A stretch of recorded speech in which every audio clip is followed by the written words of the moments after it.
Hello, I'm Mark Ziegler with Storage Buildings Unlimited.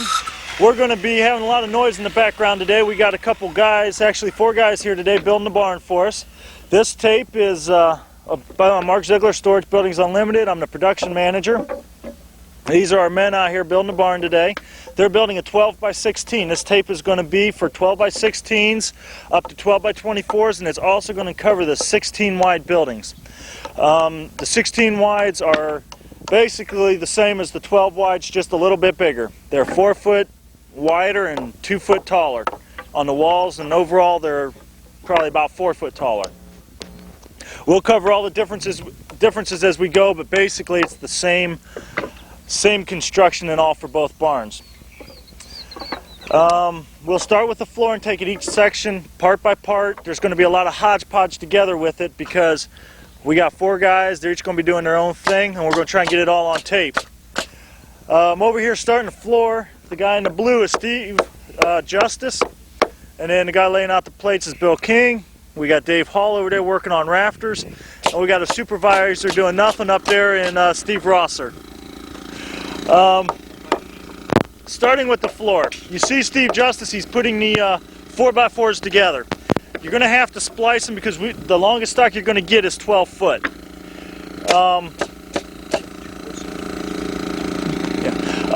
You can either splice it 2 different ways. You can either put two 2-footers, one on each side, or 1 4-footer, depending on what you like to do.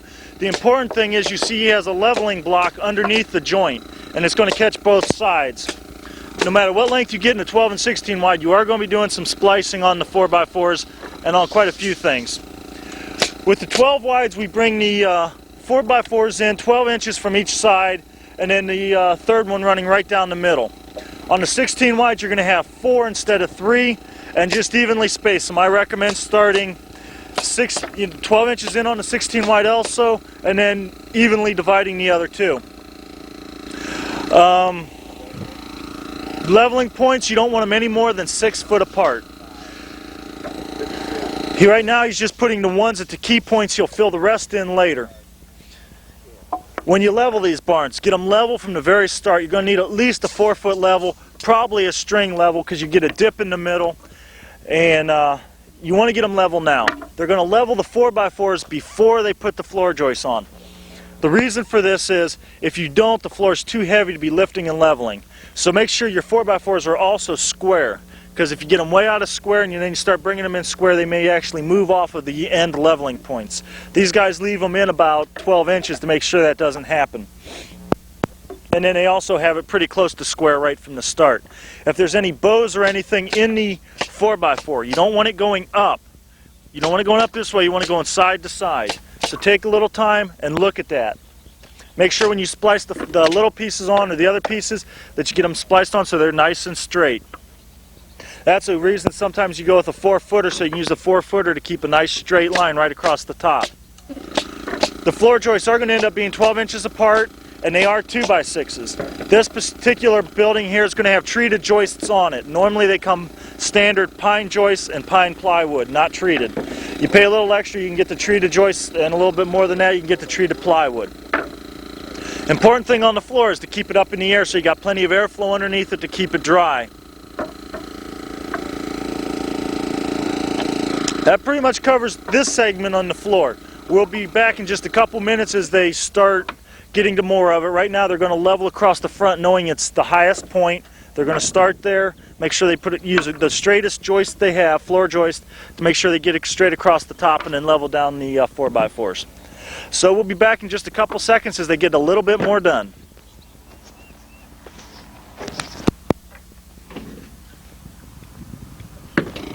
Well, I'm staring into the sun. That's the reason you'll see me squinting and possibly looking away from the camera. What the guys now are doing is putting the joists on. They're 12 inches apart, 12 inches to the center. If you hook your tape on the front of the floor and measure back, you'll find right at the 12-inch mark and 2-foot and 3-foot mark, everywhere down through there is the center of the 2x6. 2 nails into the end of each one. Normally you're going to end up having to splice. If you splice it, when you splice it, make sure that you put it on a joint and you stagger it. Let's say normally on a 16 long, you'd have a 12-footer in the back, and then a 4-footer in the front. So I'm gonna do it. Anyway, you'd put the 4-footer in the front here and a 12-footer in the back, and then on that side you'd put the 4-footer in the back and the 12-footer in the front, or whatever length you're doing. So, 20 longs would be different. You'd probably have a 12 and an 8. Relatively simple. If you have any bad edges, which these guys messed up on the 4th one back, they put the bad edge up. You would normally want the bad edge down so that when the plywood lands on there, if the edge of the plywood would land on that, it's not going to hold it. So you got to make sure that you put the bad edges down. Keep the good edges up for a solid fit.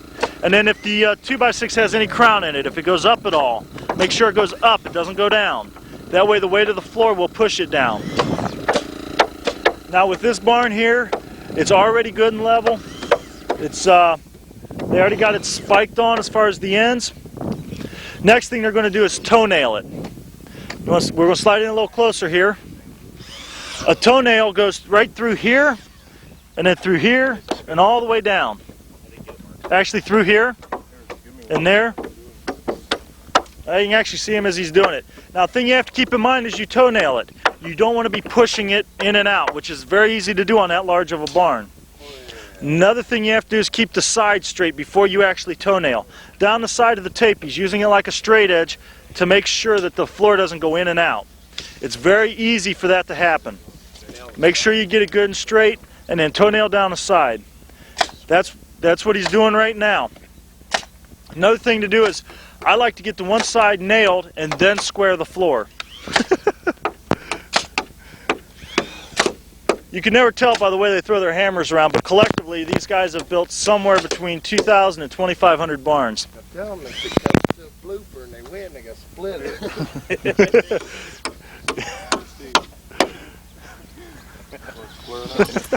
If that hammer hit somebody hit, it might have been a blooper. So now what they're doing is they're squaring the floor. They're measuring corner to corner. The measurement should be the same both ways. That is how you get the floor square. You make sure the side's straight. You make sure you're straight across the front. And then you push or pull as you need it. To you? To you. That's what I was saying about the leveling points right now. If they're moving it up about 3 inches, so it could come close to sliding off the leveling points. If you get to that point, come to this other edge, other corner, and push it back. That way you'd be moving the leveling points on this side. And then you're going to have to go back and make sure all your shims didn't slide out. We recommend the patio stones to start with, and then treated shims and possibly some shingles after that. There'll probably be a few extra shingles. We don't recommend using a whole lot of them, because then you might cut yourself short on the roof. But treated pieces, some blocks, that kind of thing is recommended.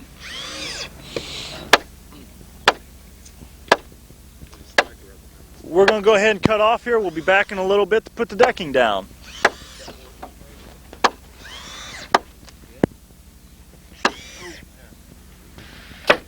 Okay, what we're doing now is we're going to be putting the decking down. They're going to start with a full sheet on the other side. Now the grade of the plywood is a CDX, so you got one face that's better than the other. Turn your good face up so it's a better looking floor. Structurally it doesn't make any bit of difference, but on the appearance of it, it does look better. Across the front, you start in the corner, he'll put it right even with this corner, right here, and then he'll nail across the front, and then he'll work his way down the side. What that will do is straighten up the side good and straight so there's no finish basically squaring the floor. After he comes across there, then he'll put the next piece on, nail the ends real good, and finish his way down the floor. The plywood does the final squaring on it. Now, if it's treated plywood, it's not going to fit together near as well because of the chemicals. It swells and shrinks and gets out of square. But that's just the way it goes with treated. One good thing about treated is it doesn't rot, but it will develop gaps in the floor. Now, as you can see right here, he's going to be staggering his joints on his plywood. He's got the two fulls over there. He's going to start with a half sheet in the front. He nails down the side. Normally I would nail across the front personally and then push in the side. But this is already good and square. It worked out pretty close. This is a good time sometimes for a sledgehammer. Make sure the grain of the plywood is actually going across the joists. You don't want it going with the joists. One thing I didn't mention earlier is the joists. They're 141 inches long on a 12 wide, 16 wide, I believe 189.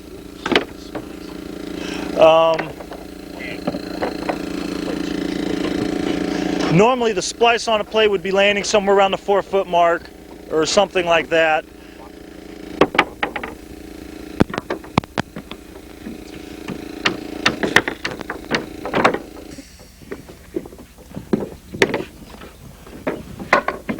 Make sure you get good tight fits on the floor. Your spacing on your nailing will be about 8 to 12 inches apart on the seams and 12 to 18 inches apart everywhere else. Well, that pretty much covers the decking. We're going to finish decking it and we'll be back and probably start on the walls and possibly the rafters.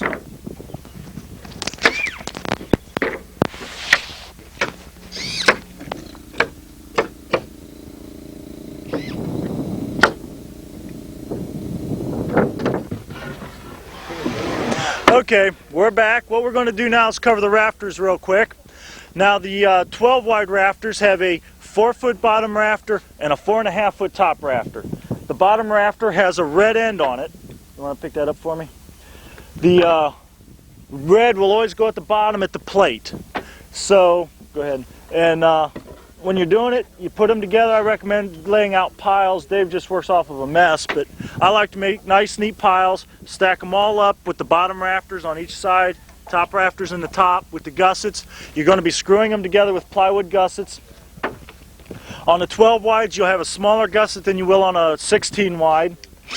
It gets a pattern like a domino or a dice, 5 in each side. Make sure your gap is tight where they go together, and then you screw the plywood piece on top of that. Put a Phillips tip in the end of a drill and just go to town. It's a pretty simple thing to do. It just takes a little bit of time. Sometimes you'll get quicker as you go. A magnetic tip makes it a lot easier. It holds the screw for you. 4 foot on the bottom, 4.5 foot on the top. Your top rafter on the 12 wide. We're going to cover the 12 wide right now. The top rafter has the same angles on both ends. The top rafter, the 4.5 foot one. The 4 foot one on the bottom has the red end. You put it down at the plate. Make sure you get your angles right or you're going to have a messed up roof. You go through, you put the gusset on. You get 5 on each side, 10 per gusset. Save your worst looking ones for last. We have bad edges on some of the lumber. We'll put our worst looking material into the floor, and then we put a little bit of wane or bark on the rafters occasionally. What you'll do is set your worst ones away until the end and put them together last, and they'll end up being the front rafter and the back rafter, and then work them forward from that. What that does is hide all the bad edges. Structurally, it makes no difference whatsoever, but as far as the cosmetics of the barn, it does make it look better if you take the time to hide the bad material. Also, you want to make sure you don't have any edges missing where the plywood lands on the roof, which will be your 4 foot, your 8 foot, your 12 foot, and so on. That off and that rafter that lands on the joint, you don't want to have any bad edges missing on the top there. Now, we go to the 16 wide rafters. They're 2x6s instead of a 2x4. They're 6 foot long, and all the rafters are exactly the same. They got 1 degree angle on one end and a different one on the other end. The painted ends, you'll have one end painted. That end goes at the bottom at the plate and at the very peak of the barn. So you got the peak here, and then your plate down there, that's going to be painted. Normally red or black, just the 2 points. The unpainted ends will go right here at the what we call the haunch. You'll hear us refer to it several times during the day. The haunch is right here where the two come together. Basically, he has this one built. Is this the bad ones? Or is these good looking ones? These are pretty good looking ones. They'll go just about anywhere on the barn. It does have a bad edge right there and also over there. That'll be facing the back. Now what you want to do is put your gusset on the face, on the good looking face. What that does is keep the good looking part of the lumber towards the front. Now back to the 2x6s. You're going to have to put more screws in. I recommend at least 8 per side, which would be 16 instead of 10 per gusset. Spread them out about as far as you can. It gives you a stronger hold. Make sure you do get the joints tight. Keep your painted ends where they go. Turn the lumber. The next thing we're going to do, that covers the rafters. They're pretty simple. Over there, he'll shoot the view of the rafters stacked up over there. You can see the painted ends are at the bottom. Keep a nice, neat stack of them. Works out nice. Now what the guys are doing here on the wall, it's going to be a double top plated wall on both of them. The 12 wide comes with a 6-foot wall, which would be a 65-inch stud, and the 16 wide comes with an 8-foot wall, which would be a 89-inch stud. And it also comes with a double top plate. You can see basically right now how it's going together. It's pretty simple. They're staggering their joints. You got the groove in there that the siding will slide up into, and the angle that matches the angle of the roof. You make sure that groove works out with the top of the 2x4 plate beneath it. You might be able to catch the point of the groove where it's lining up there for me. Up here on the corner. That there is nice straight right across there. Nice and even, so the siding will slide up inside of it. The studding is 16 inches on center. If you stretched your tape across there, you'd see at every 16-inch mark is the center of the 2x4s. They just staggered the joint. If you look back on the tape a little bit, you would have seen right there at the 4-foot mark, the 2x4 was had splice there. Then we cover it with the 2x8 on top. Now on the bottom, the splice was on the other end. The studs are 16 inches apart to the center. Hook your tape on the end, measure across. Every 16 inches, put a line, and that'll be the center of the 2x4. Most of the tapes have a special mark at 16-inch centers. Pretty simple wall to build. The 8-foot wall is just 2 foot taller, and you have an 8-foot piece of siding instead of a 6-foot. They're both double top plated. Only difference at all on the wall is 2 foot. Now if you have any bad edges on your 2x4s, put them on the ends. This end stud here at the bottom has bad edges. That'll get covered with siding from the face and from the sidewall. Then we'll also do that in the back corner, and any mediocre studs will run towards the back with a good face going forward. Take the time to turn your lumber, it looks better. Now what he's doing is putting on his siding. He slid it all the way up into the top first, heck, this end and the other end. Now he's going to even up the side as it goes down the side to make sure the wall's square. This is where the squaring of the wall comes into play. If you got bad edges of siding, put them on the corners. And then that'll get covered with corner trim later. The nailing pattern on the siding, we're covering a lot real quick because the guys are quick. Watch it again and again if you have to catch all this stuff. Take some notes. The pattern on the nailing for the siding, same as everywhere else. 8 to 12 inches on the seams, 12 to 18 inches everywhere else. Along the bottom, nail into the bottom plate every 8 inches near the groove. Keep the nail up near the groove. And then he's putting in the ones that'll get driven into the floor next. In between the grooves in the middle, every 8 inches all the way down through there. And later, once we stain the walls, you'll see why we have done that. Pretty much covers the nailing pattern in the walls. It's been a quick explanation, but watch it, pause it, take some notes, and go ahead and get the walls built. Here on this wall right here, you can actually probably see the stagger a little bit better as far as the joints. We got the 4-footer here at the close end, and down at the far end is the 4-foot 2x4. That staggers it. Now, they'll run the long 2x8. You can already see it in place at the far end to cover up that top splice. That'll strengthen the wall. That's it. That's the walls and the rafters, and we'll be back to hit the next stage, the standing of the walls, the spreading of the walls, and that kind of stuff. So we'll be back in just a few moments.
down here. How's the bow? Good and tip. Well, Okay, what we're doing is we're putting the wall up now. We got it stood into place. Right here on the front edge, right there, that has to be nice and even with the floor. It should be even on both ends. If you've cut your plates properly, it will be. And then, as you can see, they're raising the center of the floor. This is going to be very common on the bigger barns. The floor dips down in the middle. I mentioned it when you level. And you can tell that by looking underneath the wall plate. You'll see it when we stand the next wall and see that there was a little gap underneath the plate. They lift it up to drive the 6s in, and that will hold it for now until they get the 16s driven into the bottom plate. You'll see the bottom plate being nailed on the next wall. Them nails we started, we simply drove them in first to get the wall pulled tight against the floor. Once we got the wall pulled tight, and we also had the floor up to it, then we nailed down through the bottom to hold it up. We also put a board there to support it. Your 8-foot walls is going to be a little flimsy, a little more difficult than the 6-foot walls. Make sure you brace them so they don't go tipping over on you. When you stand them, we recommend you get the bottom set about 3.5 inches from the side, so when you stand it, it goes right into place. Like I said, the first thing you do is get it even with the end. They'll tack some nails and make sure there's no gap underneath the floor. Yeah, the tail end down there is the only part with a gap, so they'll be able to nail all the way down, grab a 2x4 down there, lift up the outside, and nail it. Make sure there's no gap underneath the plate at all. Now, once they get that done, they got the back end up, they'll go ahead and they'll nail it, and then they're going to end up spiking the inside. They'll put 1/16 between every wall stud into a floor joist. Make sure you find the floor joist to make sure your spike goes down into it. Otherwise, it's only going to go through a piece of 3/4 inch plywood, and it's not going to hold anything. You can basically see the 16-inch centers on the walls, the double top plate. You got a good angle for that. And you probably got a good angle on this close wall over here as far as how the angle goes on the 2x8. It gives you a good end view. You can see it all, how it fits together. Now what they're doing is they're spreading the walls. This is a 12 wide. They cut a 2x4 exactly 12 foot long and get it fit in tight. They'll do the same thing in the back, and they're going to leave these ones in until after they get all the siding up and possibly some of the interior studding. That pretty much covers this segment. It's up. The guys have informed me it's time for a coffee break. Bill is nailing through the plate now into the 2x4 floor joists. And it's been an official coffee break called as soon as they get that point done. So we'll be back after the break to put the rafters up. So we'll see you in just a couple minutes. Okay, well, the coffee break's over and we're all back to work. Steve Justice is in the front. He's measuring approximately 3 inches down all the way across. He's going to mark off even with the siding. The sidewall siding and the front siding should be the same distance down, right here. So what he's going to do is measure down, get that measurement, and then put that mark all the way across. And then he's going to nail up a 2x4 across there. And he'll do the same thing in the back. Possibly in the back he'll probably go to just 16 penny nails to hold the siding in place. The reason you have to use a 2x4 on the front is because it's going to have the doors setting on it. And while he's doing it, catch the guy on the sidewall. He's laying out for the rafters 16 inches on center, so he knows exactly where to put the rafters. Just wanted to catch that one while it's happening. Now on the front, he makes sure he has a good straight 2x4, and he's also put several marks across the front.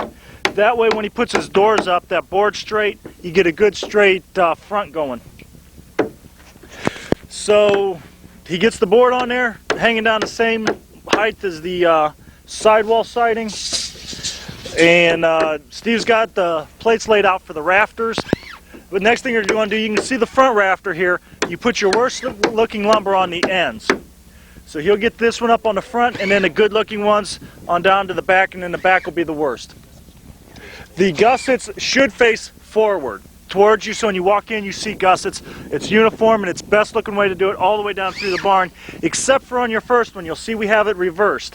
If we didn't reverse it, the siding would get in the way of the fronts going up and you'd have a mess. You'd have to change it.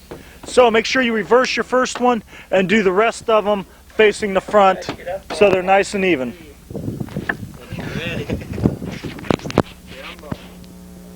Oh, by the way, I forgot to mention turning of the plates like you do all your other lumber. If you look back on the tape, you'll see the plates had a bad edge. Now what you do with your plates, when you stand them up on edge, on the top edge here, you want your wane. And then on the outside part, so when it stands up, it gets covered by the siding and by the bottom of the floor. You'll see how we had it placed if you look back on the tape. That hides your bad plates. It also, you can do that on the top walls also because it gets covered by a 2x8. Now, with the rafters here, you nail one side on and then the other.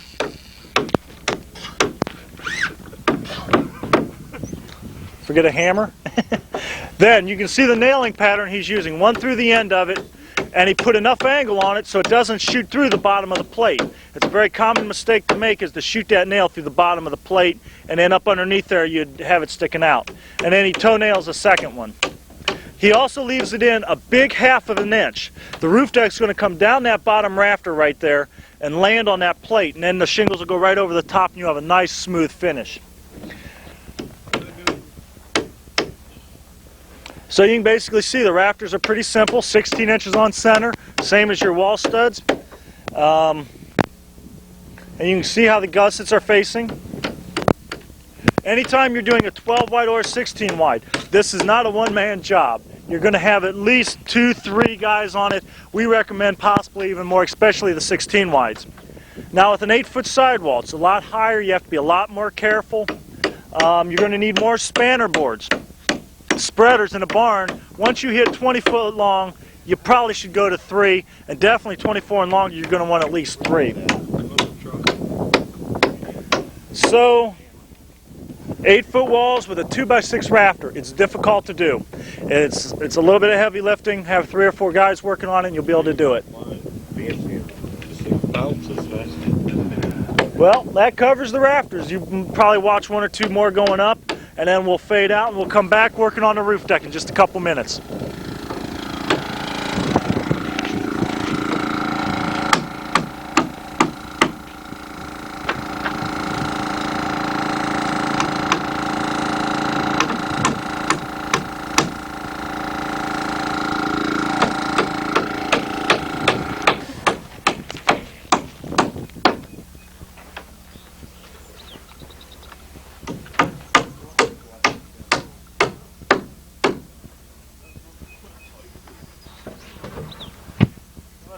Up the end of a unit at that point or something. Yeah. But the good thing is you got good faces to go to the front. Yep. It always looks good when you walk in the barn.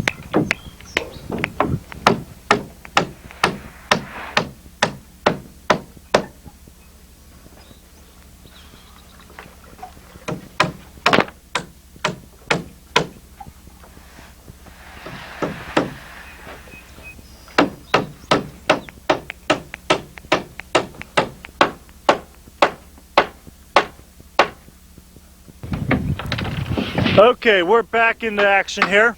We're putting on the roof deck. The other side's already been put on. You start with a full piece and then you work it on down the roof. Now since we're on the second side, we'll start with a half sheet so that we stagger the joints, makes a stronger roof and keeps your roof straighter. Now as you will see Steve up there, what he's going to do is get it on that front corner first and make sure it's right at the haunch, right where them 2 rafters come together, and even with the front. And pop a nail in there, and then he's going to work his way up the end. Make sure the grain of your plywood goes across the rafters. Make sure it's not going with the rafters, it goes across. You'll get it nailed at the top and come down the edge with several nails. Your nailing pattern is the same as everywhere else. 8 to 12 inches on the seams and 12 to 18 inches in between everywhere else. Now, the important thing with the roof deck is to get the haunch straight. Right, that's right where the plywoods come together that he's working on right now. It's got to be right at that seam. That is what straightens the roof. If that's not on there properly, the roof will not be straight. You'll get dips and bows in the roof. You always start with the top piece and work it 1 rafter at a time. Now the other side's already been done, so he can kind of go to the end and just work it because it's real close to being right. I like to start at the end and then take one rafter at a time all the way down. You can use that piece of plywood for pushing and pulling out at the far end to straighten the roof as you go. That there, it's not going to straighten later if you don't straighten it now. Spend some time with it. Get guys to help you push and pull that rafter and get it right in there where it goes.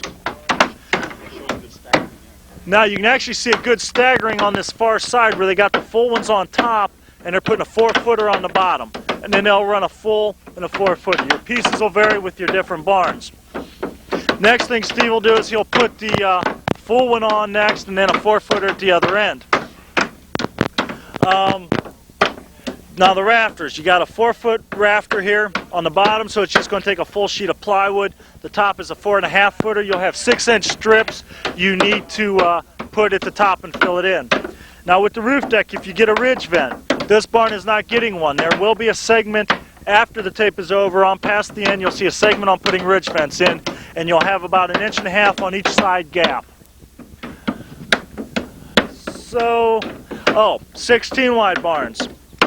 You got your rafters up. As you put your rafters up, after you get the front section of them on, your first 8-foot of rafters, I recommend getting a piece of plywood on them to hold them. They're bigger, they're clumsier, you don't want them falling all over. Possibly even starting with the first 4, get a 4-footer on there, 4-foot piece of plywood to hold them. Then, with the 16 wides, you're going to have a 6-foot bottom rafter. You're going to be doing a lot of stretching, and the rafters are pretty flimsy. You still have to put the top one on first, use an extension ladder, go up the one end, and then just tack nail the haunch. Just get one nail in the bottom of the plywood. Don't try and get the top all the way down through there. It's a 6-foot rafter. You're going to have 2-foot fillers that'll go at the very peak and down at the plate. You'll then, after you get the stretched along there, it'd be a good idea then to put your half sheet on the bottom half before you even get up on top, because you already got it straightened with the top piece of plywood. Put the bottom one on, put it all the way across there. It strengthens the whole roof. It ties it in so it's not so flimsy on you, and you can get around a lot better. That's pretty much the roof deck. Spend a little bit of time on it and do it right. Next thing we're going to do is, you can probably see Bill there starting to do the fly rafters. They're the rafters that go on the outside of the barn for trim. He's got 2x6 right there. It'll be the front. There's 2x4s for the back. That's a fly return that's already cut and built for you that you just saw Bill nail on. You getting a good view of that? Okay. And then he toenails each joint. Now, these are painted exactly the same as your rafters. So on a 12 wide, you're kind of pushing it, trying to build all 4 and stand them. With enough guys, that's no problem. On your 16 wide, we'd recommend building halves. Build your right half and your left half, and then put them up in place. You'll see later how to put them together. You basically toenail together with 3 nails at each joint. 2 going one way, and the third one coming the other way. You might even want to go to 4 on the 16 wide. You can see Bill toenailing his, putting the toenails in his flies now. He'll drive them in after they're up. He wants to angle them so they don't shoot out the front, but at the same time he doesn't want to get them too close to the edge or else it'll just crack out on him. You need approximately 3 on a 4-footer. 3 will make it on a 4.5. On your 6-foot flies for your 16 wide, you'll go to at least 4, most likely 5. 2x4s on the back, 2x6 on the front. Turn your fly rafters. The part that he has laying down on the floor, if there's a bad edge, that's where you want the bad edge to be. That way it'll end up getting covered with shingles and it'll never be seen. So occasionally you will have a bad edge on the flies. That's the fly rafters. They're relatively simple.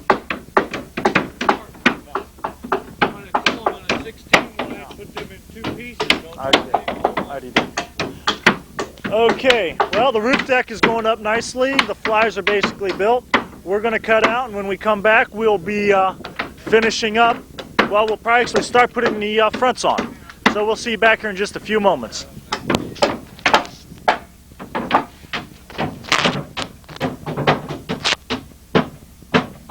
How does that one hold up without the Ranger board in? The slip. Okay, are we on? Yes, we are. We're here on the backs now. We're going to do a lot of jumping around. We don't want to interfere with these guys as they're actually building. So what we're going to do is just try and jump around and catch all the different things as we go. Now, he starts with 3 full sheets across the back. He put the 16 penny nails in like I mentioned to you earlier. The same distance down as the fronts to hold his siding into place. And that gets it nice and even across the bottom. Starts with a full sheet, make sure his underlap is in towards the center so he can put his overlap right over it and keep coming all the way across. If he has a bad edge on siding, overlap edge, you'd put it there, and then a bad underlap could go here in case you get a edge messed up or busted or who knows what. A full, and a full. Just basically 3 fulls across the back, stands them up into place. Now, this is not the easiest part. This looks real easy because he's done this so many times and they got everything just right. The walls are plumb and they're spread and everything's good. You'll see a Ranger board later. I recommend personally putting the Ranger board in first. It makes it easier on you since this is your first barn. This is easier on these guys because they're experienced. He adjusted that nail just now, by the way, to make sure the bottom of the plywood worked out even, because that's all got to be nice and square. If he put the Ranger board in first, he'd nail across the bottom and then up the far side to make sure the wall is nice and plumb in and out. He actually even did that without the Ranger board being up. And then all his seams are working out good in the middle. That's very fortunate, and that's because of experience. When you don't do it every day, normally it doesn't go so easy. He uses a nailing pattern on here approximately 8 inches apart on the bottom. And if you had the Ranger board in there, you could actually tack the top as you came across and then just move each piece. And if you really end up fighting and can't get it straight, you can leave the bottom a little bit off. It's a way to fudge it. Once he gets this across here, he's going to put the Ranger board in. Inside there, push out on this back wall. Or the side wall, push it over. 16 That's 1/4 inch. 4. Right there. Okay. Well, you can see how they handle some of their problems as they go. Just working together, get someone pushing and pulling.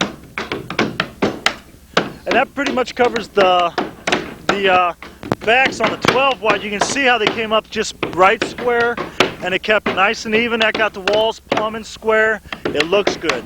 Now there's going to be 1x4 corner trim to go over this. When you're dealing with a 16 wide, let's go ahead and start working on that one. It gets to be a lot different on these 16 wides.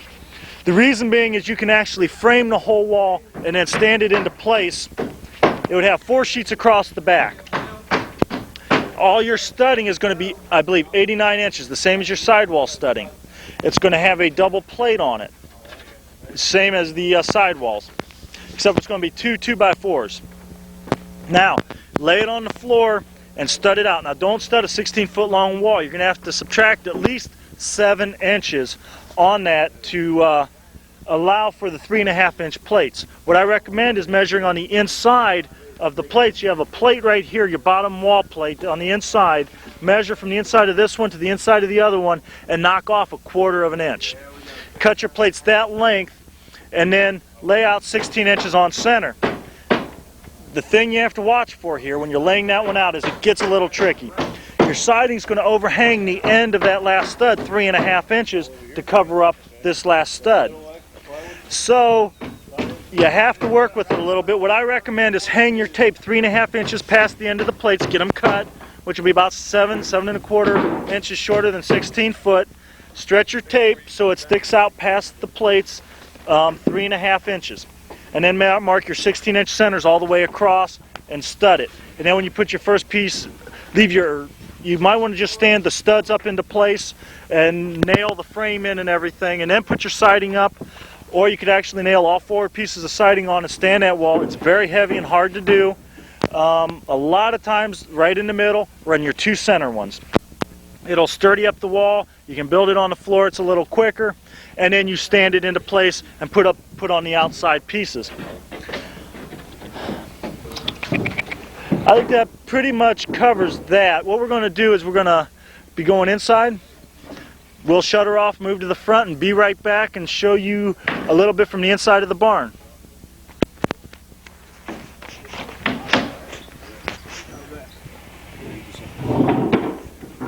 Oh, by the way, I forgot to mention to you on roof deck, on the bottom half. What you see they're doing up there, they started with a full sheet on the bottom. They nailed up the end, keeping it tight at the haunch, and then they came straight across the top at the haunch. Both top and bottom roof deck has to be tight at that point. That finishes the squaring of the roof. It'll make your roof move in and out. That is very important on the 16 wides also. It just exaggerated. A 16 wide building exaggerates everything. In one way it gets very easy. It's my favorite barn to build. But in the other way you have to do it right or you're going to have bigger mess and problems than anything else. So make sure you keep that plywood tight at the haunch and all the way down, and you'll be just fine and the roof will work out. Now we're going to move to the inside.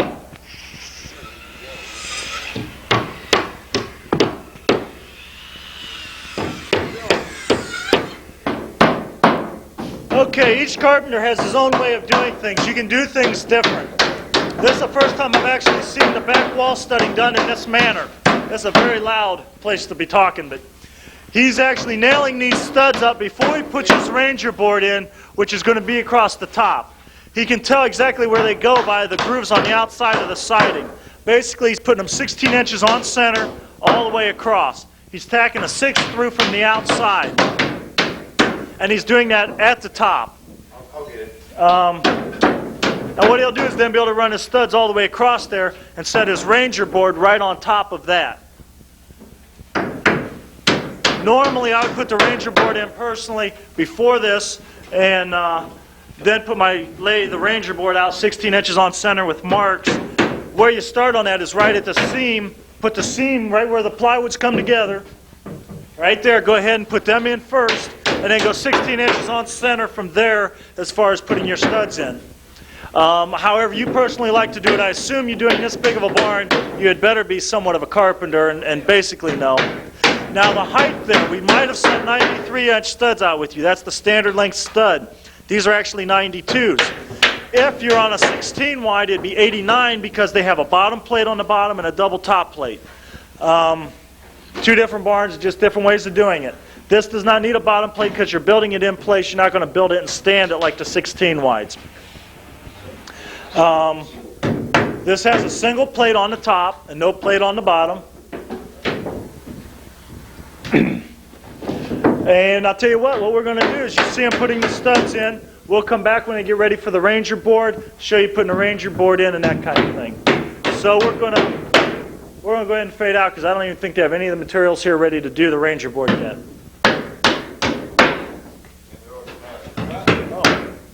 Well, if we're still here.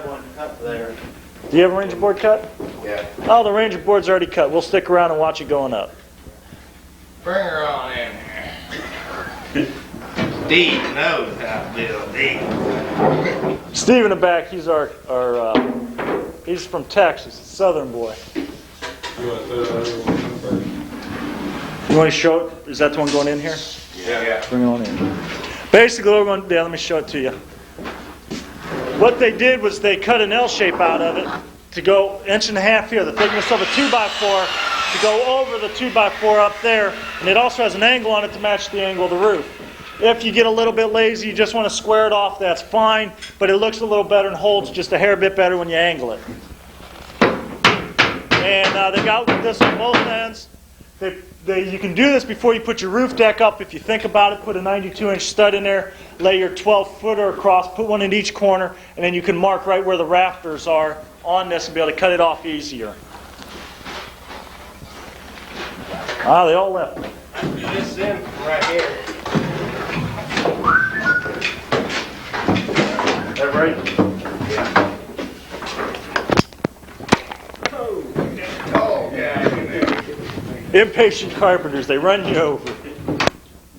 Oh, Mr. Steve Justice that knows what he's doing, cut it too long. Oh, no. Better catch.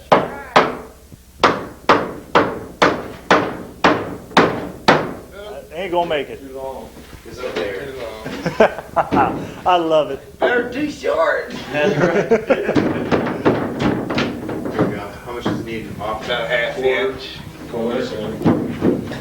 half inch total. You have to take it off the inside cut too. Yeah. Both And we're paying these guys a professional wage. Can you believe it? Yeah, well, I'm back here. I'll put him now. He's up.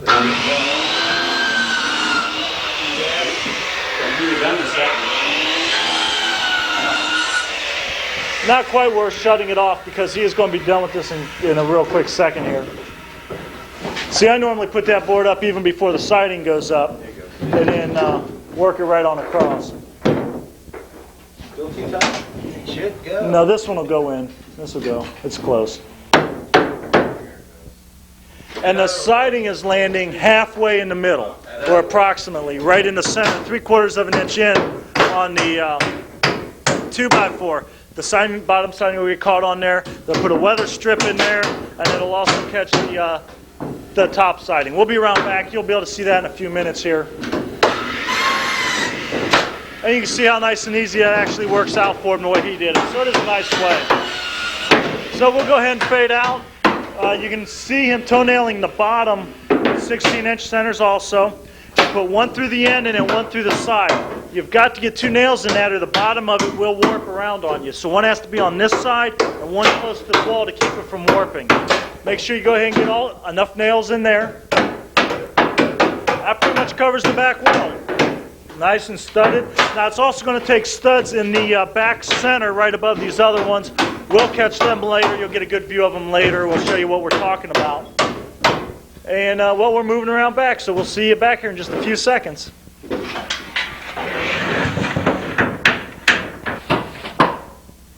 Okay, well, we got another carpenter here that does things my way. So what he did was he tacked them 2 studs in advance to go ahead and put the Ranger board up. They're 92 inches long.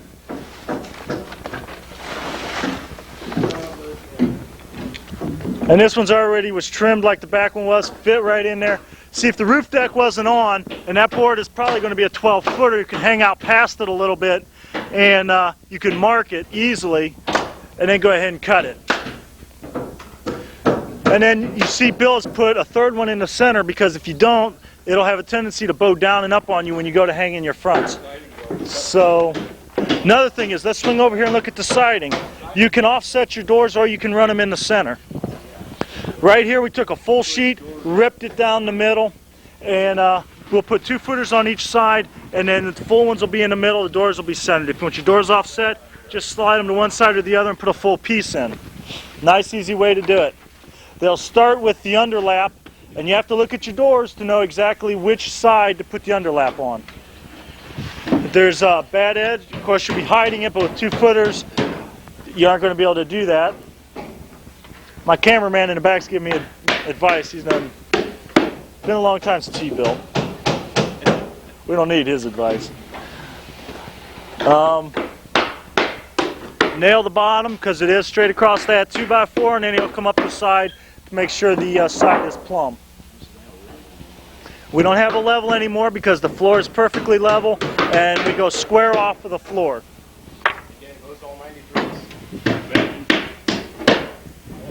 So, next thing we do is let's look at the back of these doors. These doors are a 6-foot door. We'll just look at the one since the one's already gone. They'll cut out after they're up. This is 6 foot. The barn comes standard with a 5 foot. We've already put the cut up between the hinge boards. There's a line here that'll need finished cut and then one at the top also. Make that cut after they're hung. You can see up here they're hanging it. You always start so your overlap will go over the piece. You can see right there it's spread too much at the top. There's a lot of fooling with these, especially on the fronts. Do the backs first, then go to the fronts, because the fronts are more difficult with the doors and they have to be perfect, and just to get them to hang right. So get a little experience with the back wall and then come to the front wall.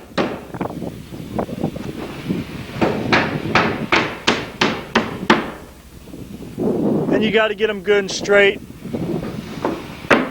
And then I recommend putting a 2x4 in that center of that Ranger so it doesn't bow up and down. A lot of times it'll have a little play in it, and then your 92s won't work right.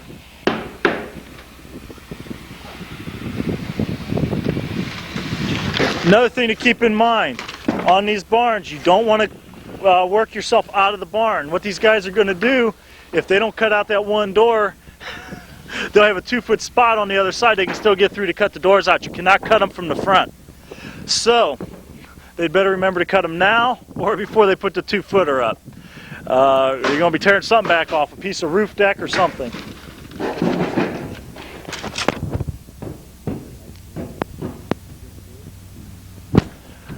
You can see the door. Well, actually I want to watch the doors going up here to show you that they've got to line up. The top of the doors have got to be even, and you want approximately a little bit bigger gap at the top of the doors than at the bottom. Space them properly, like overlap, underlap will normally be spaced. Maybe at the bottom just a 64th more, and at the top you're going to want to be at least an 1/8 more. What that'll do is allow the doors to give, especially on a 6-foot door. They're heavy doors. We use a heavy gauge piano hinge, we screw the doors together and all, but still they're a heavy door. They will have a tendency to come in on you. And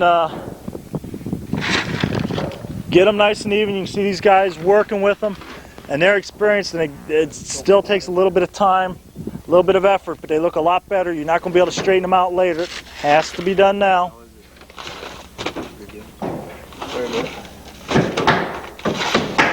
Drop down just a little. Right there.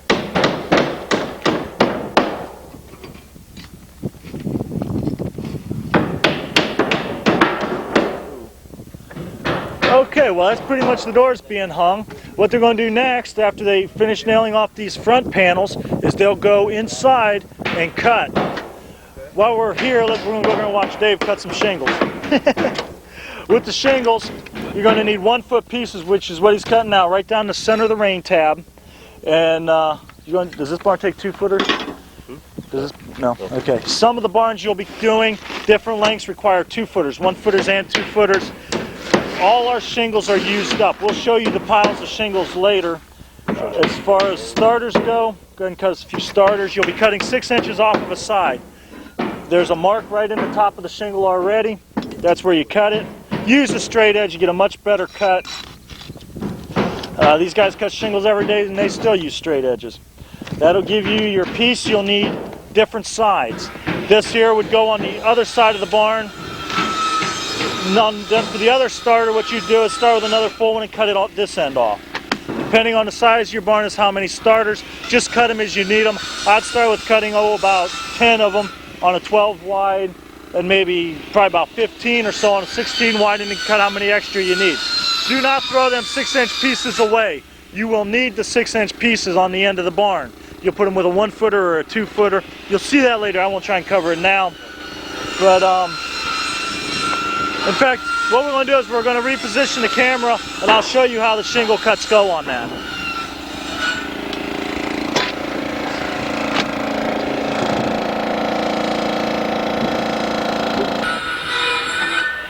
Okay, this is the layout of the shingles. A lot of this is hodgepodge together. The problem being we got 4 carpenters. All of them normally do a barn themselves every day. They're moving quick. We've given them a short day here helping us with this tape. Now on the front, you can see we cut the 6-inch piece off the front, and then we'll took the 6-inch pieces to the back. You'll see them when we get back there. You'll also see how to actually shingle the barn. We're going to show you part of that when we get to it. But the guy has the shingles laid out ready to go. The starter's in the front. He's got his shingles all the way down the barn. When he gets to the back, different lengths require different things. This is going to take a 2-footer, and then the next row will take a 2-footer with a 6-inch piece that we cut off the front, and then the next row will take a 2-footer, and then a 2-footer with a 6-inch piece, and so on. You'll see that on the barn later. But this is how you cut your shingles. Now if you're on, let's say, a 16 long, you have 17 foot of roof deck, so you have that. Now if you go to a 20 long, actually you'll have no pieces other than the 6-inch pieces at the end. 24 long, each one of them's different. You're going to have to work it out. What we recommend is shingle, we go up. You may want to go across, however you shingle. We'll cover most of that later. In fact, it's getting a little complicated now, so what I'm going to do is, this is how you cut them. Don't cut your end pieces, 1- and 2-footers, until you get to that point and you know exactly what you need. So each one's different. We're dealing from 12 longs here, 16 longs up to 32 longs. So we're going to cut out. We're going to catch the gable ends, putting a siding up back here. And what's that? Probably maybe catch gables on the fronts. We're not sure yet. But whichever way, we'll be back in a few minutes doing the gables.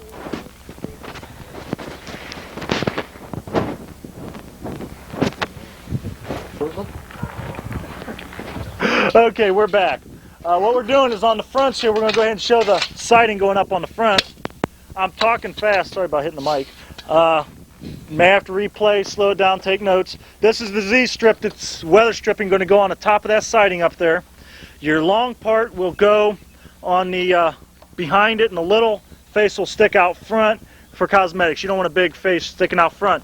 What this will do is go over the siding, so when it gets rained on, no water will go back in on the edge of the plywood siding. It keeps the water out for you. There you go, Steve. On 16 wides, it's going to take just a longer piece and you have much bigger gables. What we'll do is we'll put the pieces up and cut them off with a Sawzall. If you go over 10 foot long, that's a 10-foot piece of Z-strip, what we recommend you do is when you splice them, make sure they cross over each other a couple of inches. Don't just try and butt them together. It doesn't look good, doesn't seal in there well enough. Cross them an inch or two and you'll be fine. And he puts his Z-strip up, tack just a couple nails in it. It's not like it really holds anything other than it just keeps it up there for you while you're working right now.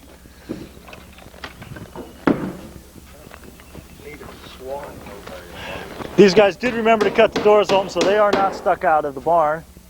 The outside header, you can see it's a little bit longer than the sticks past the outside 2x4 on the doors, about 3/4 of an inch. It looks better than if you run it just square. What he's doing is back screwing it, because we don't want anything in the face of the doors at all with the black screws like you used on the rafters. So to get it in place, we recommend doing it now before you put the studding into the front wall, because then you can't really get in there real easily to screw it on.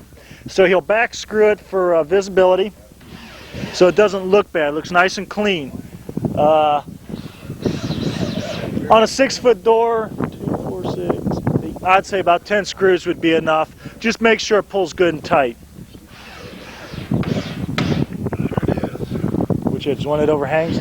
Point out where that 2x4 overhangs right there. That's about 3/4 of an inch. That's what looks best. So that covers the front of the doors. Hey, how soon you guys get into the gables? Steve, how soon are you going to do the gables? Here, right now. Yeah, he's going to hit the gables right now, so we'll watch him do it. I'll explain a few things to you about the 16 wides and the 12 wides. 12 wide is nice and easy. Relatively simple. You're going to have 4-foot pieces you're going to put up, cut them off, and piece in all the other pieces. Now with the 16 wides, it's a lot taller. You got a 16 overall height on the barn, and it's just a lot bigger piece. It takes a little more effort to get up there.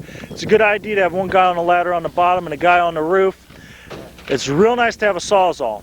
That way after you get them nailed up, you can cut them off. Otherwise you're going to take them up and mark them, bring them down and cut them, and take them back up again. I don't recommend cutting them with a regular circular saw after they're up, because you'll be on a ladder looking at it and you're going to get all kinds of sawdust right in the face. It's a little dangerous as far as dust in the eyes and also falling off the ladder. But it can be done. But I do recommend bringing them down if you're going to cut them with a circular saw.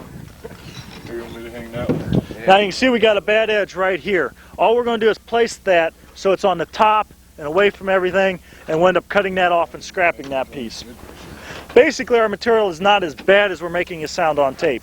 But when there is something bad, we want it used properly so the building looks good. We take a lot of pride and effort into our barns in the design. You've probably already noticed that when you bought the barn, and then also while we're building it. We put effort in every area of the building, and we want you to carry on the same effort we would do. The nailing pattern, make sure you nail kind of down at an angle a little bit when you're going through that to make sure you hit. On a 16 wide you're going to hit because it's a full 2x4 back there. You are going to end up using the cutoffs on this to fill in the sides. You can even see right there on the very corner, right where the 2x8 plate is, it's going to take a little piece of siding. We'll cut the front off, flip it around, and be able to put it right in. You'll catch that a little bit later. Nice and easy. Looks pretty simple, but especially on a 16 wide, it gets a little tougher. Well, I'll tell you what, there's no reason really to stand here and watch the whole thing. We'll fade out, come back, catch a little bit more of the gable siding after they've cut it, and as we're getting ready to put the flies on and catch all that right then. So we'll catch you just in a few seconds.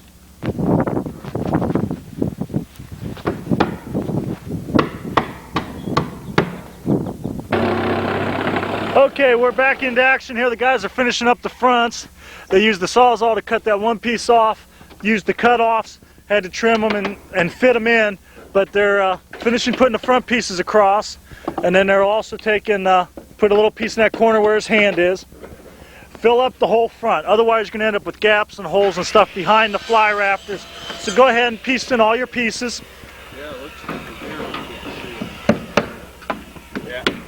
What we're going to get to right after this is we'll get to the fly rafters and the deco piece and that kind of stuff. Actually, you can see Bill there, he's putting that little piece in I was talking about.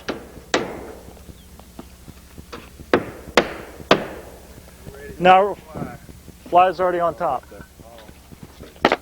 They already took that fly rafter and set it up on top of the barn. Some guys like to do it that way. Personally, I'd leave it on the ground and then put it up in place.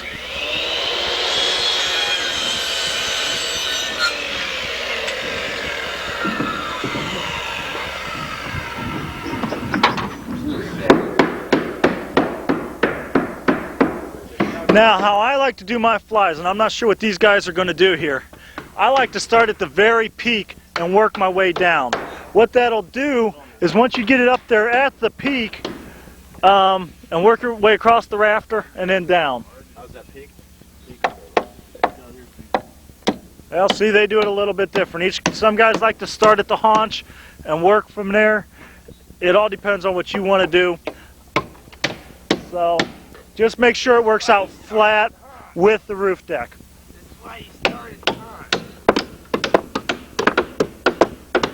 See, now he can, the reason he starts at the haunch is so he can tighten that center gap up. It worked itself a little bit loose by setting it on the roof like that.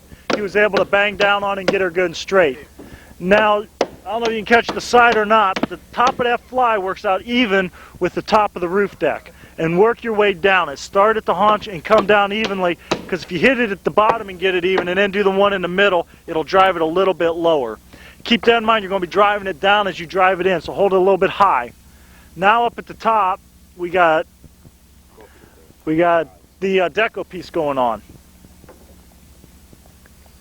What he's going to do is he's going to get it up there so it looks good and straight. Have someone down on the ground telling you it looks straight. I recommend that more than a level. But if you want to put a level on it, that's fine also.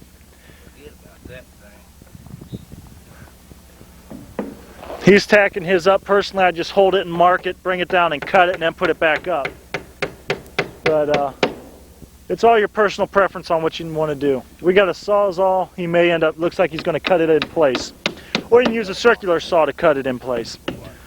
But when you get different carpenters, you do it different ways. Each guy can do his own thing on that. You see Bill over on that corner, he just toe-nailed a 6 through, and he's going to do it on the front one here too. He pushed it up because it wasn't sitting quite level. Toe-nail it in, it holds it good and level, and it also supports it good. When you go to shingling and stapling or nailing into that, it holds it a lot better. So, Steve, why don't you do that? well, You don't want to take that, do you? last time he had this saw, he made the crookedest cut on the roof deck you'd believe. But the good thing is it gets covered with a fly raft. You have to know your limitations. He'll take a little more time on this cut, I hope, and get a good, straight, pretty cut for us. And It does. Makes it nice, even, goes tight to your shingle. and it will work out nice and tight with the shingles. Buy him a nice soft cut. But you can actually do that on the ground, in my opinion, just as easy. So, well, that covers the fly rafters. You'll have 2x4s that will go on the back of the barn, same as the front. The siding goes on exactly the same on the back as the front. Make sure your grooves in the siding line up with the bottom. And that's pretty much the fronts. We'll get to corner trim and doors in a little while. I speculate we're going to start some shingling because all these guys like to stay busy. So, who knows what, but we'll be back in just a few minutes after we reposition for the shingles and get with you on that one.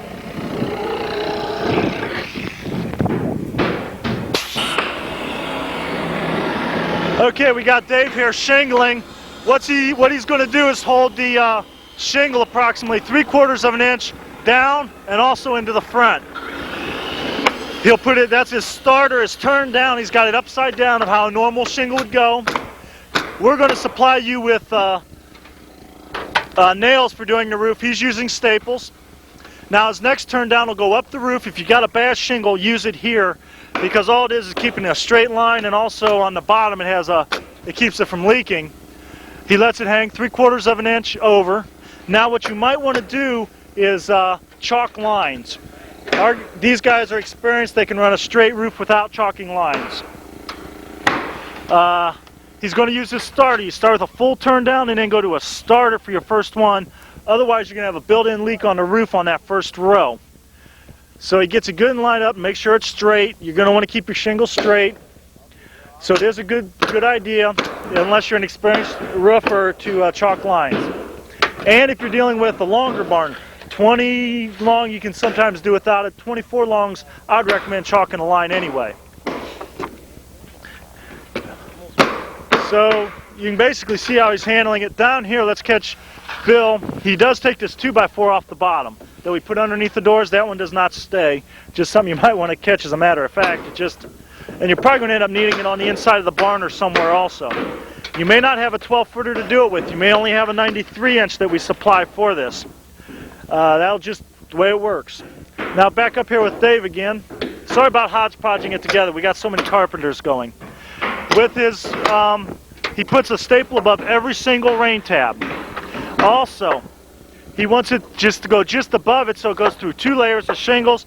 That way the nail or staple will not stick through the roof near as far, if at all. And then it holds them on better because it's got 8 staples through it instead of just 4. On the corner trim, let's catch that real quick here. Got a bad edge. What we're going to do is turn that and put it in like this. The side will go on first, and then it'll be covered by the front piece. He'll take and run a single row of nails down this one. The front one will get kind of double nails. You'll see that in a second. Cut it so it's even with the bottom of the siding. If your siding is not the same length in both points, you know, sometimes the front's different than the sides. Make it the longer length and make sure they're even on the bottom. Push and pull your trim. Trim warps relatively simply, and it's also easy to unwarp. So he'll pull it and straighten it out as he goes, and put the side one on first and then the front. You got a single row of nails there. Use your best looking 1x4 for the front and your lesser 1x4 for the back, and if you got a bad edge, always push it, put it where it can be hidden. This 1x4 at the top here is a little different length though. Front one's a little longer than the side one. Sometimes it's the same. Custom measure each one. Make sure it works out nice and even for you. It's the best way to do it. You can see how he's putting in, how his nail pattern is. What that does is tie all the trim together so it doesn't come apart and develop a little gap in it, and gives you a good tight fit. Well, now back to the shingles. We're jumping around quite a bit on this one. You can see he goes with a full one and then a starter and a full one and a starter all the way up it.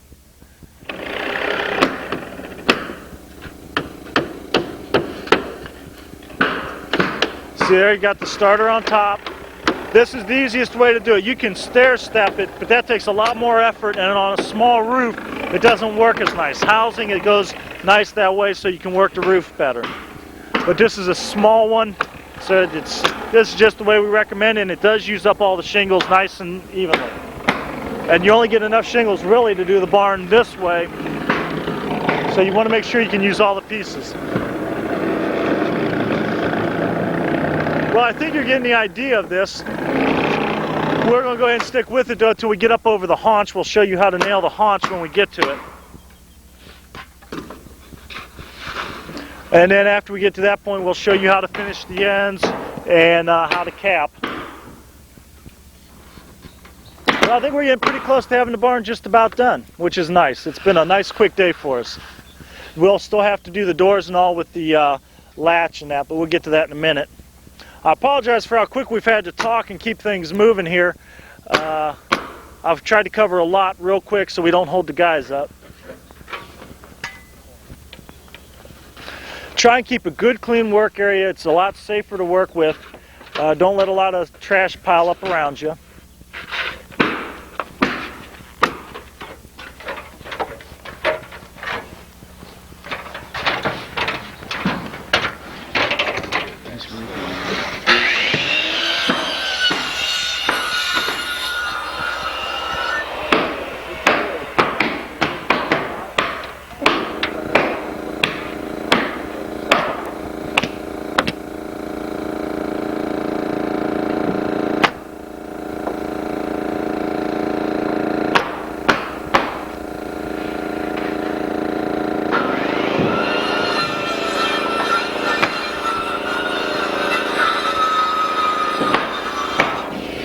Now, one thing to keep in mind, where you see he's at right now, is a very important part to keep straight. If your roof gets crooked, straighten it out now, even with that haunch, because when people look at the barn, they're going to see the haunch. That's what they're going to notice as far as if the shingles are straight or crooked. So this is very important to keep this part straight. You can shingle crooked and still end up with a good looking job if you keep the haunch straight.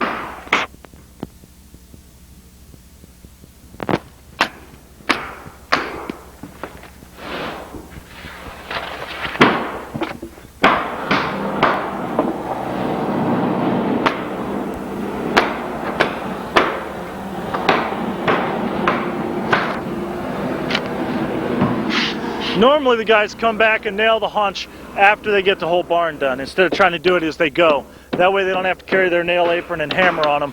What we're going to do is have him nail the first couple shingles here for you so you see what we're talking about.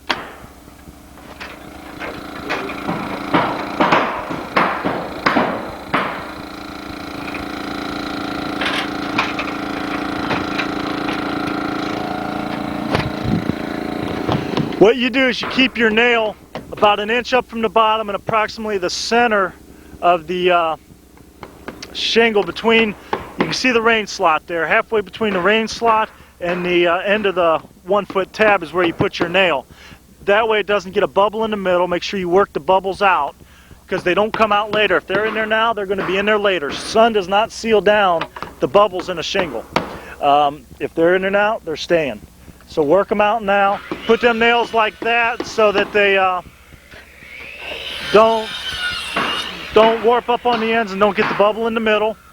Also, now on the 12 wide barns, don't cheat up on the shingle. Stay right with the top of the rain tab and they'll work out fine. On the 16 wides, I'm not sure. You want at least 3 inches rollover. In other words, 3 inches of that shingle to roll over the roof to nail down.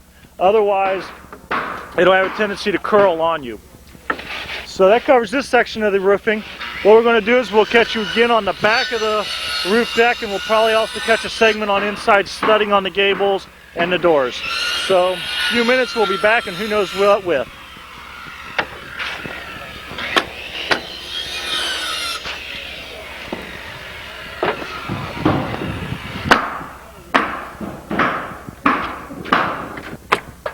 Well, we got Dave finishing up, coming to the end of the rafters, so we're going to go show you how the pieces work. Now, each different barn is going to fall different as far as length. You can see there's a stagger of 6 inches here because of the way we did the fronts. Like I said, it's going to vary. Some will have no pieces, some will have a 1 foot. Right there's the 2 foot piece going on. And sometimes that'll be a 1 foot piece there, sometimes it'll be a full one. It varies. It's going to be one or the other though. And then the next thing you'll do is run another 2 footer with the 6 inch piece. Use the 6 inch piece up, because if you don't, there's a good chance you're not going to have enough shingles. And you can see how that all just falls out real nice and even there. And we'll watch him do a couple more rows as he goes up. This is 16 long, so you actually have 17 foot of roof. And you know that shingles are 3 foot long, so you're going to have a fulls and then a 2 footer to make the 17 foot. 20 long is actually 21 foot of roof, so you need just basically all fulls all the way down there. Just take your cut-offs from the front and put them on the back. And let's see, he's putting the 2 footers on again. We'll kind of watch that Just once again, just the 2-footer. Now the first one, of course, he flipped upside down since it was the starter. Make sure you do turn that one upside down also. Then make sure you get them right after that.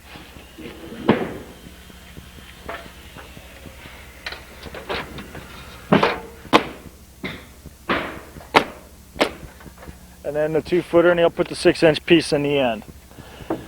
On a 24-foot long building, you got 25-foot of roof deck. What is that one? 3 times 6 is 18. That would be 8. You'd use a 1-footer on a 24 long, since you got 25-foot of roof deck. So that's just basically the shingles. It's pretty simple to do as long as you know how to shingle. And if you don't know how to shingle, you've basically seen everything anyway on shingling. Keep 1 nail above each range slot and just a 1/2 inch above the slot so that it goes through both shingles. The instructions for shingling is also on the bundles of shingles. So it'll show you there, but in reality you've seen the roof deck here, the roofing going on. You should be able to understand it. We'll come back with probably doors, inside studding, and capping on the barns, and we'll be just about done. So we'll see you back in a few more minutes.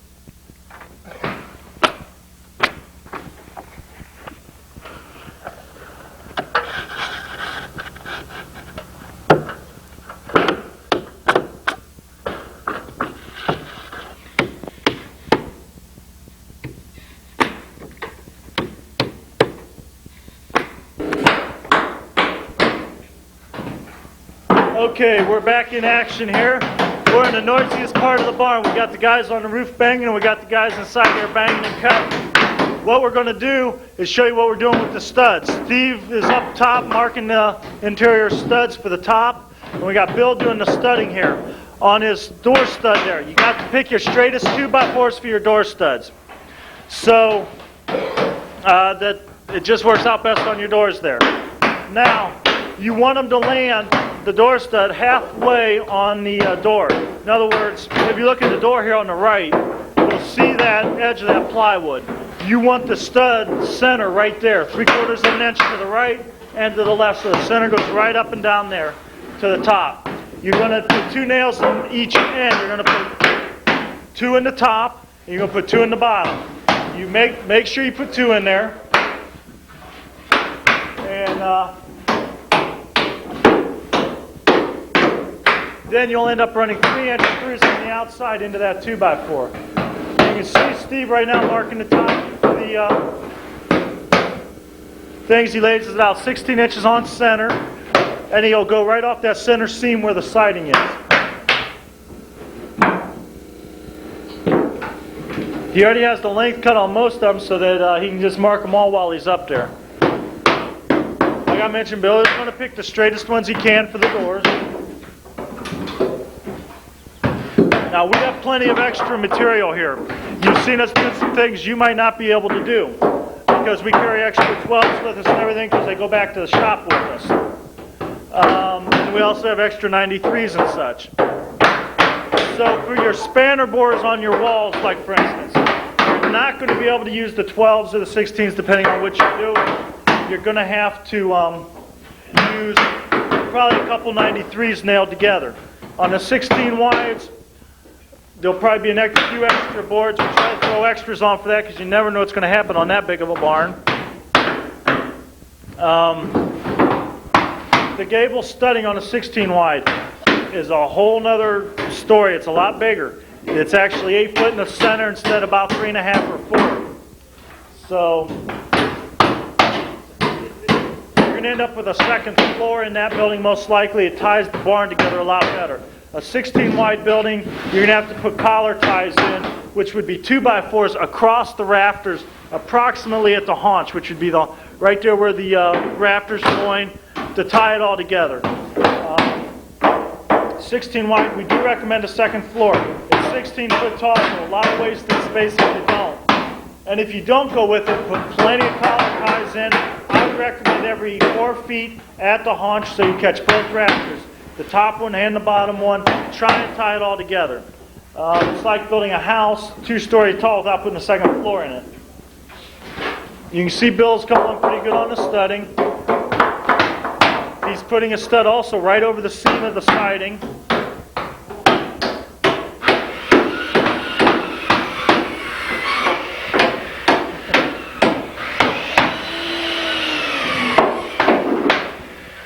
Make sure you remember to go around the outside and nail through the siding into the studs, like on the back wall, on the front wall,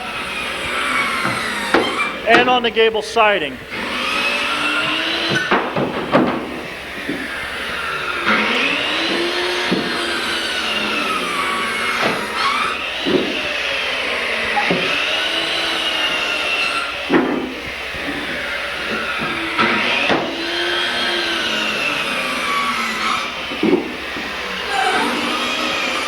As you notice with Bill, he measured off of that stud over 16 inches, and he's going to have to notch out a 2x4 to fit that also. We'll come back after he gets that cut. Steve's ready to go on the top gables.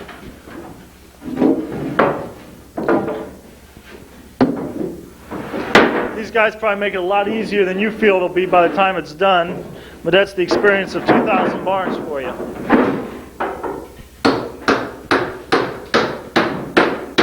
Once again, 2 nails in the end of each stud.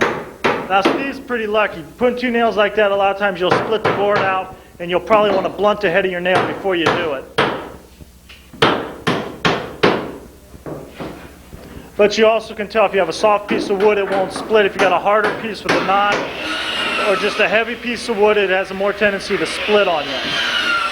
Steve has already put up his marks as far as where the studs are landing, so you can just get them up a lot quicker.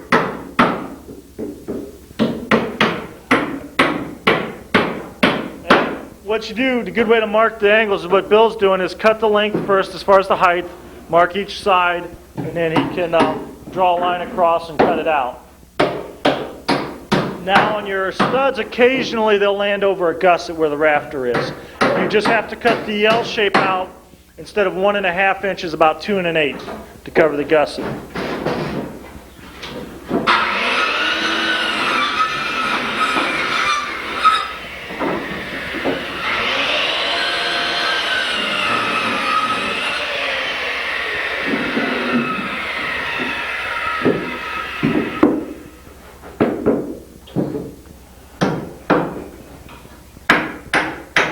Well, that gets the basics on the studding. The only thing we have left to do on the studding on the front that you haven't already seen would be right above the door. That door header that goes above the door will hang 3/4 of an inch below the top, so it catches the top of the door when it swings shut, and also will catch the top siding.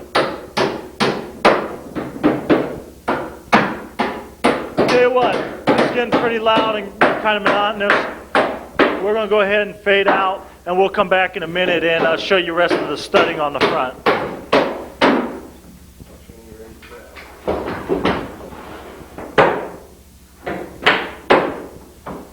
Well, apparently you can't hear me too well when they're nailing, so I'll try and talk in between the nailing. You can basically see how the rafters and the studs go up. Picture's worth 1,000 words, so basically all I have to do is look and see what he's done.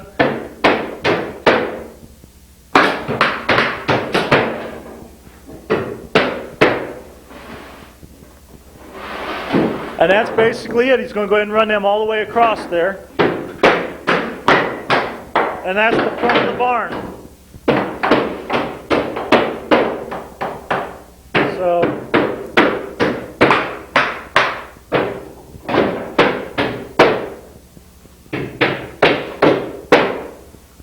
I think you got the basic idea of it. What we're going to do is go ahead and probably fade on out. And next thing I think we're going to cover is probably the caps on the roof. So, see you on top of the roof. Come on. I'll pick them up. We're going to... Can I start? Okay, yeah, let's start. What we're doing is the wind's coming up this way, so we're going to start in the front and shingle back so the wind will go right over top of the caps. Basically, you cut a 1-foot piece. Now, with black shingles, you can simply, if you get a good straight cut a 1-foot piece. But if you're going to do like a brown or a white, what we recommend is you cut it more like a cap. which would be at a slight angle back. That way the edges won't show. You can see a slight edge here that would not be there if you cut it back at an angle. But being black or a real tall building, it doesn't affect it near as much. So you can do it either way. And you can see what he does, he just brings it right on back the roof. Now, if there's a ridge cap on it, you'll be seeing a segment at the end of this tape on how to do our ridge cap. I mean a ridge vent, not a ridge cap. It'll be actually after the tape ends. We'll let about a minute or so pass on the tape, and then we'll go ahead and splice in a piece from another barn. It won't actually, it'll probably be from a 10 wide barn with a ridge vent. So what we're going to do is fade out here. I have to go pick up some shingles. The wind has blown off, and we'll be back and show you how to finish up the capping. Well, we're to the end of the ridge caps. We got them all the way down. What a lot of people like to do is chalk a line on your ridge cap to get a good straight line. Now, this is a 1-footer. We basically cut a little bit off of it. It'll go on next. And then what it'll do is we cut the just the color face off of another one, and it'll go on the very end, and you actually nail it down. You wouldn't want to use a staple. I doubt if you're stapling your roof anyway, unless you happen to be fortunate enough to have the right tools. And 4 roofing nails into it, holds it down real nice, and it takes care of it for you. So the roof is shingled, the barn is built. All we have to do is finish up the doors. So I'll meet you down at the front of the barn, and we'll finish up the doors and wrap up the tape.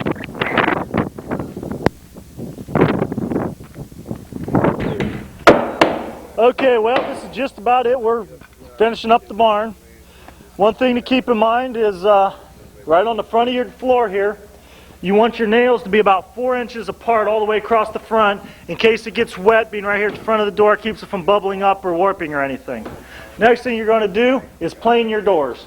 You plane this edge back here, you plane the edges out here, and across the top sometimes to knock off the rough edges, and then of course the same thing on the other door here and then the outside. Swing me that door, would you, Bill? First thing you're going to do then, once you get it planed, or you can do the planing last, is put the barrel bolt on. We back it with a piece of siding or a piece of 1x4 so that when we drill the hole up into the plate, it won't be right on the edge. It'll stick in a little bit. You take and tap the barrel bolt up. It'll put a little mark on the plate, and then you take and drill it out. And then it's real simple. You just put it in there and shut the door nice and tight. You bolt on the latch. This is the little part here. It gets 2 bolts in it. And then the big part here will get 3 bolts in it. 1, 2, and then 3, the third one at the bottom. Tighten them down good and tight. You might have a couple of ones that are too long. After you get them good and tight to where the washer pulls into the wood, then you can take your hammer and bust it off, and it will snap off pretty easy. Then go ahead and bang the edges so you knock off any rough burrs. Oh, I have no idea what you're talking about. The offset inside. Door jamb. Oh, the door jamb we mentioned to you earlier has this 3/4 of an inch hang down here, and then also on the very edge, it sticks in approximately 3/4 of an inch. That can, you know, 1/2 to 3/4, fine, just so it's nice and even all the way up. And then there's hooking eyes that can be hooked on the barn to keep your doors hooked open, and that way they don't blow around in the wind. Oh. Screws, I forgot the screws into the door. 3 long screws, top, middle, and bottom, 3-inch long. All you need is 3 into each side, 3 on this side, 3 on that side.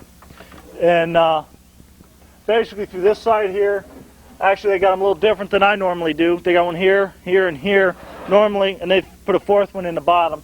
Normally I keep mine just top, middle, and bottom. And that's pretty much the doors, the barn.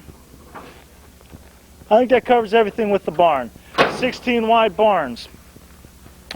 Second floors in that, you'd use a 2x8 16-inch centers and put them right on top of the double plate that will hold it. It's a good idea to put lofts even in the 12 wides, at least 4-footers in each end, so you have some space, and it just ties the barn together better. This big of a barn needs lofts and second floors. There will be a segment after this tape to cover ridge vents. And I think we basically have the barn covered. Now, if you're going to paint it, good idea to paint it beforehand. We're actually building a customer kit barn here. It's the first one we sold, so we went ahead and went out and taped it and built it for the guy free of charge in exchange for him letting us tape his barn. Now, like I said, there's probably been some unsafe things you've seen here. Just because you've seen us do it doesn't mean it's safe. We've showed you how to do it, how it's supposed to end up. Use good common sense with safety. So this is a disclaimer. You do have to use own good common sense, good sharp blades, safety glasses, and all that kind of thing. Around the bottom of the barn, a few helpful tips. You might want to run lattice stripping in the back of the barn. It's up about 12 inches on this one. If you run lattice underneath the siding, down into the ground, treated piece, it would look good. When it comes to painting or staining, use a good quality whatever you do with it. Make sure you don't go out and get a real cheap paint because you'll end up redoing it in a couple years. If you don't paint it before it goes up, we recommend you let it get rained on once or twice before painting because it gets hairline checks, which is just little spider marks up and down the siding that if you do it beforehand, paint it right away, they'll develop afterwards and they'll need touched up again. If you paint it before it goes together while it's all down on the ground and easy to get to, wait about a month or two before you actually do the touch-up paint, and then you can touch up all them little marks.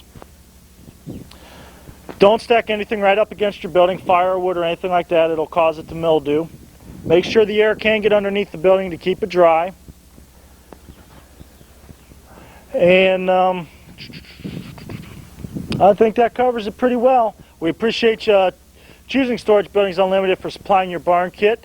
And if you have any suggestions or helpful hints, please give us a call. We're always interested in knowing how we could always do it better in the future as far as the tapes go.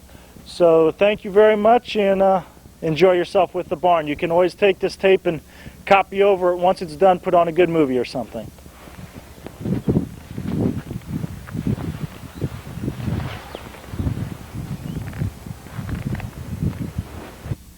Go back to another 1-footer. And then above it will go 1-footer with a 6-inch tab. So I'm going to go ahead and keep shingling, and when I see you back, we'll be getting ready to work on the ridge vent. The ridge vent, you may have it, you may not. When I shingle up to the top, I'm not going to let my shingles go into the ridge vent hole. I'm going to stop before I get to that point. So I'll see you back here in just a few moments.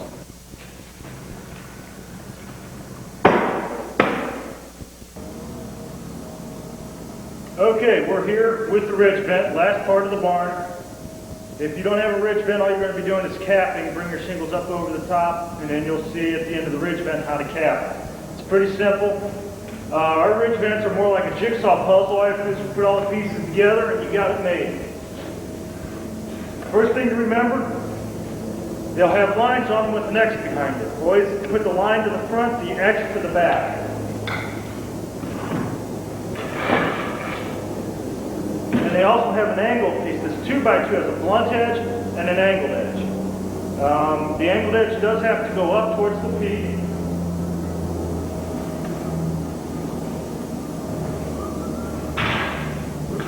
Line to the back.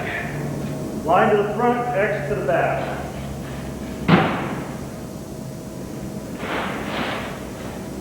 So that's basically, I'm going to lay that out. What we're going to do is move on to the step as far as there's a screen down through here. As I brought up a layer of shingles, I stopped, I put the screen down on top of it, stapled or nailed it down, whichever you prefer, and then I took and I put the next row of shingles over it. What that'll do is keep any bugs or anything from going down into the barn. Also, at the front here, well, I had to take and cut some shingles like this. Just cut the tops off of them so that they won't interfere with the venting.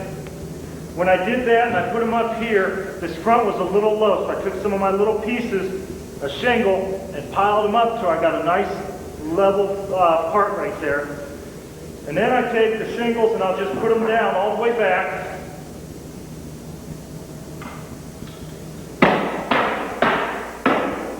I'm going to take both sides, run it all the way to the back, and then I'm going to put and the screen's in place, the shingles are all in place.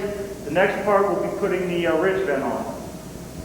This will be a little chopped up. We're going to cut out. I'm going to get the shingles down, get get all my pieces, parts in place, and we'll be back with you in just a few minutes.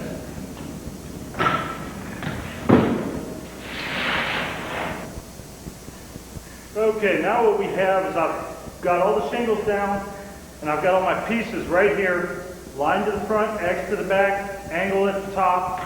Now I'm going to take, and this first little piece is going to go over my first rafter.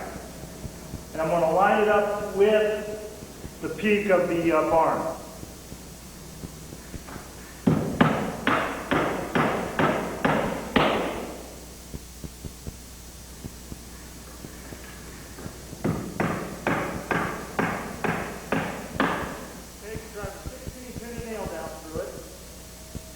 Line the other one up with it.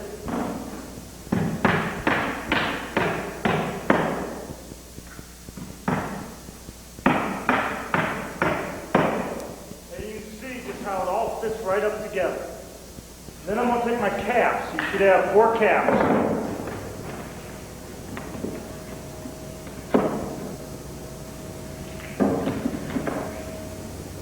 And just like that, them caps fit on there. They're real easy.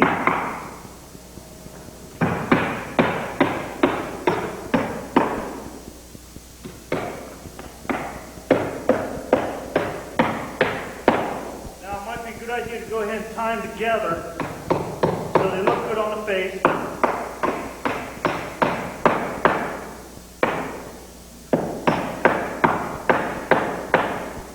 And there you got the front of it.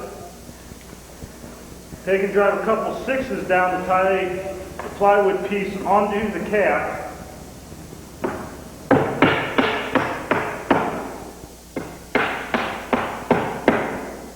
Pretty simple. Now all I'm going to do is put the rest of my pieces together with this plywood on down the roof till I get to the other end, and I'll put the end caps on back there.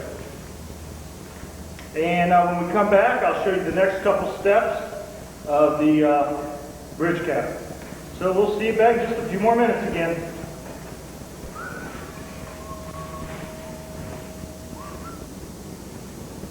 Well, we got the ridge vent almost complete. What you have to do is get some drip edge. There's going to be drip edge with it. Take it and start it right even with the front of the block right here. You want to start it even and work your way back. Just tack it a couple times, because as you nail down your caps, you'll actually be nailing through this again, which will nail it on more solid. What this does, just allow a little bit of an air gap right under here and on the other side to allow the hot air to come out. This piece goes on the back. You always want to lay it so that as someone looks down the roof, they won't be able to see the joint.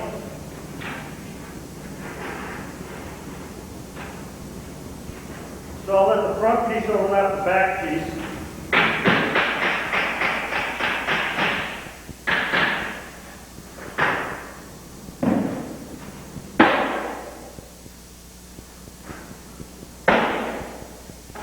And that way it's not as noticeable right there if someone looks out and faces the barn. The next thing we have to do after we get the drip edge on is go ahead and cap it. Capping is very easy. For you not getting the ridge vents, this is what you need to watch as far as how to cap. Find out which direction your wind's coming from. Assuming my wind's coming from the front, I'm going to start my shingles in the back, my caps. That way the wind blows right over the caps. This one gets started in the back because it's going to be pulled down the road about 50 miles an hour and we don't want to strip the caps up. So the cap, let it overhang the end of your block, about a half an inch or so.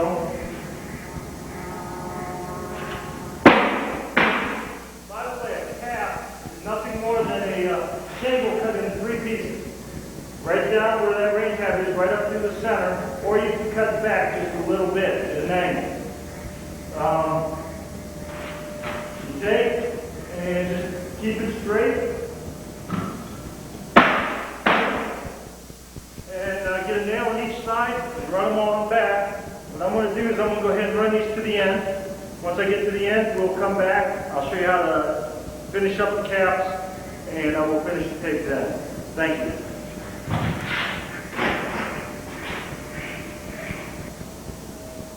Well, this is it. Finishing up the capping. I take and I cut a little bit off of the shingle at the top. it'll lay down here. I take another one and got the face of it, and it'll go right on top.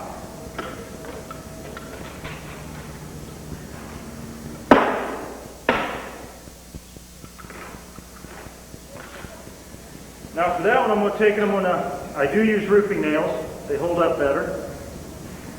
And I'll put 4 in.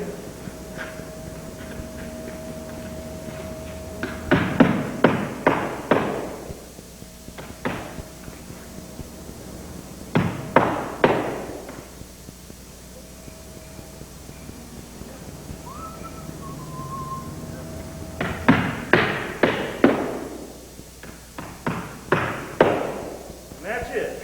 We have finished the barn. A few things to keep in mind. You don't want to stack anything right up against the sides of your building like firewood or anything. You want to keep that kind of stuff off the sides. Otherwise you can get mildew and water buildup on the sides and it will cause rotting. If your barn is sitting very high in the air because of out of level ground, you'll probably want to run like lattice stripping around the base. That always decorates it up, makes it look a little better. Paint it. It's good to let it sit through a good rain first.